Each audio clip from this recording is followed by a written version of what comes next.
If you ever see a bus with the number O, don't get on it. It doesn't belong to any transit company. It doesn't have a driver. And it only stops for people who walk alone at night. I learned that too late.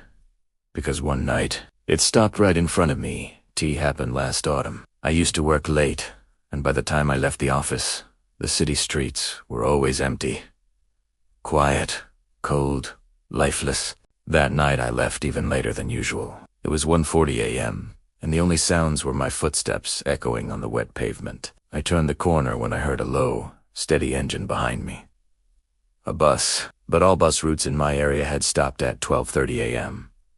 At first, I assumed it was a maintenance vehicle, until I saw the route number glowing above the windshield. Oh, not a real route. Not even close. The bus slowed as if it recognized me, then came to a smooth stop right beside me. The doors opened silently, not with the usual hydraulic hiss, but with a quiet, smooth slide, like someone was inviting me in. Inside, there was a dim yellow light, rows of empty seats. Everything looked normal, except for one thing. There was no driver. This seat was empty. The steering wheel turned slightly on its own, as if someone invisible had just moved it. I should have walked away, but curiosity, or stupidity, pushed me forward. I stepped in. The doors closed behind me immediately, almost desperately, as if they didn't want me to escape. The bus began moving. At first, we rolled through normal streets, but then I noticed something strange. We weren't taking any real route.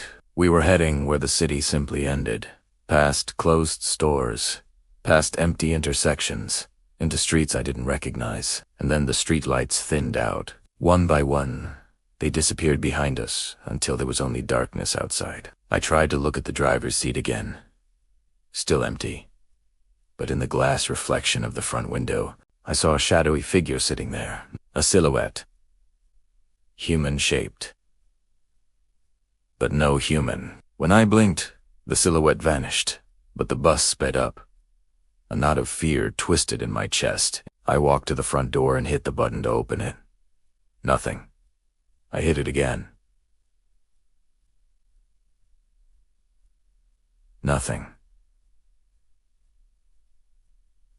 Suddenly, from the old speaker above my head, a voice crackled through distorted, low, like coming from a broken radio. Next stop isn't for you.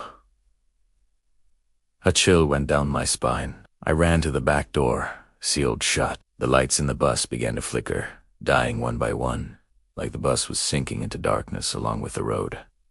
I knew I had seconds. I rushed to the nearest window, grabbed my work bag, and smashed the glass. Cold night air burst inside. The bus screeched to a stop. I crawled out, fell onto the ground, and ran as fast as I could. When I finally dared to look back, the bus was gone. Completely. Not even the glow of taillights in the distance. Just silence. The next morning, a local news alert popped up on my phone. Sightings reported. Mysterious driverless bus with route number 0 spotted again last night. The photos showed the same bus, with the same dark silhouette sitting in the driver's seat.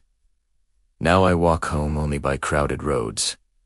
But sometimes, when the streets are empty, I still hear the hum of an engine behind me, and I pray it doesn't stop. For a few days after the incident, I barely slept. Every time I shut my eyes, I saw that dark silhouette behind the wheel. Every time a distant engine passed by outside my window, my heart jumped. But I kept telling myself it was a hallucination, exhaustion, a nightmare dressed up as reality. I needed to believe that. By the end of the week, I convinced myself the whole thing had been my imagination, until something happened that tore that excuse to pieces. Saturday night, around 11:50 p.m., I got a notification on my phone, a text from an unknown number. There was no name, no greeting, just a photo, a picture of me, walking alone. That same night I got on the bus, taken from behind, from the street. Hand under the photo, Route 0, you left too early. My blood ran cold. I immediately blocked the number and shut off my phone. But the moment the screen went dark, My entire apartment followed. The lights flickered and died at the same time. Then, from outside my building, I heard it. A low, steady engine hum. Not a car, not a motorcycle. That exact same slow, heavy bus engine I'd heard before. I tried to convince myself it was just a coincidence. Maybe a garbage truck, maybe anything else.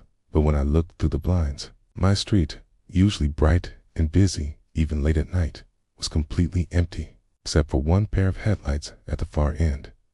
They weren't the white blue of cars. They were the soft, faded yellow of old bus lamps. And they were getting closer. I stepped back from the window. My heart pounded so hard I could hear the blood in my ears. The engine grew louder, closer, more familiar with each second. I grabbed my keys and headed for the stairwell. I didn't know where I'd go, but anywhere was better than here. I made it 2 floors down before the building shook. A deep thud echoed from outside, like something enormous had hit the curb. Then I heard the doors, that same silent, smooth slide. They opened, not on the street, inside my building. On the ground floor, I froze. Cold draft swept up the stairwell, carrying the faint smell of diesel and old metal. Then a voice floated upward, the same crackling tone from the bus speakers. Next stop, yours.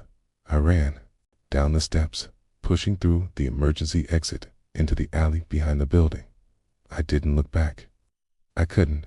I sprinted until my lungs burned, until the engine sound faded, until the night swallowed every echo. By the time I stopped, trembling and half-conscious, the street was empty. No headlights, no bus, no sign of anything out of place. Just the silence of a city pretending nothing was wrong. I checked the bus schedules the next morning. City has never had a Route 0, but today, a new one appeared on the website. Hi, it has only one listed passenger. My name,